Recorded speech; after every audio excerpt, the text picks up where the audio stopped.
आप सभी को नमस्कार। आप सभी जानते हैं कि 27 अक्टूबर 2023 से 9 दिसंबर 2023 तक विशेष मतदाता जागरूकता अभियान चल रहा है, जिसमें भारत निर्वाचन आयोग द्वारा नामावलियों का संक्षिप्त पुनरीक्षण कार्यक्रम आयोजित किया गया है। ऐसे समय में मतदाताओं को जागरूक बनाते हुए हर एक मतदाता को वोटर लिस्ट से जोड़ना है और वर्तमान वोटर लिस्ट में संशोधन करना है। तो कैसे हम एक मतदाता का नाम एक भाग से दूसरे भाग में या एक क्षेत्र से दूसरे क्षेत्र में ट्रांसफर कर सकते हैं, इसके लिए ये वीडियो देखते हैं। मतदाता का ट्रांसफर करने के लिए, अंतरण करने के लिए हमें उसका नाम काटना नहीं है, हमें अपने बीएलओ ऐप में जाना है और बीएलओ ऐप में साधारण फॉर्म की जो लिस्ट है, उस फॉर्म लिस्ट को अगर आप ढंग से देखेंगे तो वहाँ पर फॉर्म 6 है जो नए वोटर के लिए है, 6A है ये ओवरसीज वोटर के लिए है, फॉर्म 6B है जो आधार ऑथेंटिकेशन के लिए है, डिलीशन ऑब्जेक्शन के लिए फॉर्म 7 है और रजिस्ट्रेशन ऑफ शिफ्टिंग, यहाँ ध्यान दीजिए shifting, correction of entries and replacement और पीडब्ल्यूडी डिक्लेरेशन के लिए फॉर्म 8 है। तो इसी फॉर्म को जब हम क्लिक करेंगे तो इन केस अब शिफ्टिंग ऑफ रेजिडेंस है, self attested copy of address proof either in the same of application और इन पेरेंट्स, स्पाउस और अडल्ट, किसी की ओर से भी एक एप्लीकेशन पर्याप्त होगी। इसमें करेक्शन ऑफ एंट्रीज भी पॉसिबल हैं और क्लेम भी पॉसिबल है। सेम कॉन्स्टिट्यूएंसी में भी सेम इपिक के साथ आप ट्रांसफर ले सकते हैं, कहीं पर कोई डॉक्यूमेंटेशन रिक्वायर्ड नहीं होगा। तो यहाँ पर हमें इपिक नंबर डालना है और नीचे हम सेम इपिक के लिए इसको फॉरवर्ड करेंगे। तो मैं यहाँ पर एक अपनी वोटर लिस्ट से एक इपिक नंबर टाइप कर रहा हूँ। इस इपिक नंबर को आप से मैं पर्सनली क्लोज रखूंगा, इसलिए मैं इसको हाईलाइट नहीं करूंगा और यहाँ पर हम उसी को सेम इपिक पर जब क्लियर करेंगे तो ये इपिक नंबर क्लियर हो जाएगा। अब यहाँ पर उस मतदाता का नाम हमें मिलता है, ऊपर हमें जो कॉर्नर पे बॉक्स खाली है वहां पर क्लिक करना होगा कि हाँ, हम इस मतदाता के संबंध में ये एप्लीकेशन फॉरवर्ड कर रहे हैं। ये मैंने एक एग्जाम्पल के तौर पर लिया है।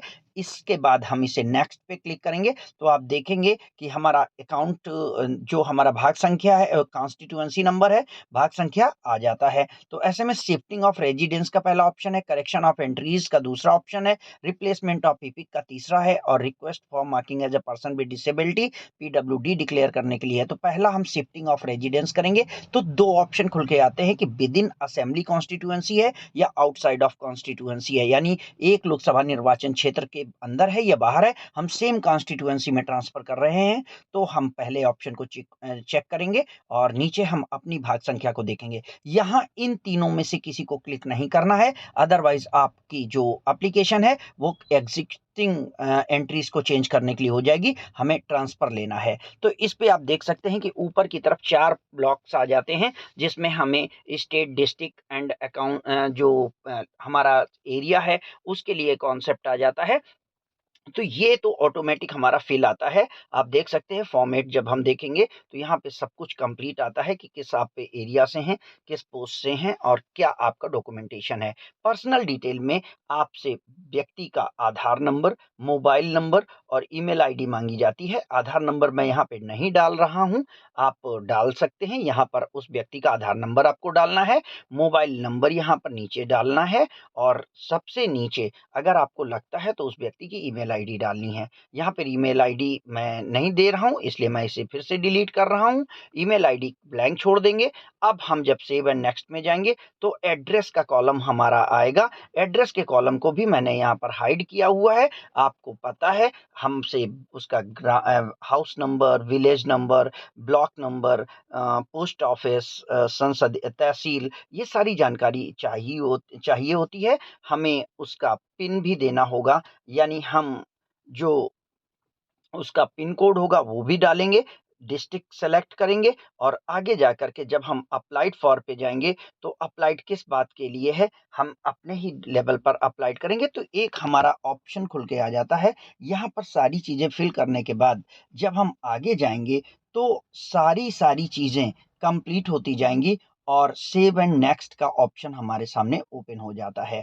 जब हम पूरी तरीके से आपके फॉर्म को कंप्लीट कर चुकेंगे तो हमारे सामने 2 ऑप्शन आते हैं, सेव एंड नेक्स्ट है, प्रीवियस है एंड रीसेट है। अब हम सेव एंड नेक्स्ट को जब अपलोड डॉक्यूमेंट, चूँकि डॉक्यूमेंटेशन हमको चाहिए होगा, यहाँ पर हम सेलेक्ट करेंगे कि हम क्या डॉक्यूमेंट दे रहे हैं और उसके बाद फ़ाइल को हम सेलेक्ट करेंगे। जैसे ही फ़ाइल हम सेलेक्ट करते हैं, फ़ाइल का सिलेक्शन होता है। फ़ाइल के सिलेक्शन के बाद थोड़ा-सा प्रोसेस होगा। फ़ाइल अपलोड हो जाने के बाद आप देखेंगे कि आपके फॉर्म का सबमिशन कंप्लीट हो जाता है।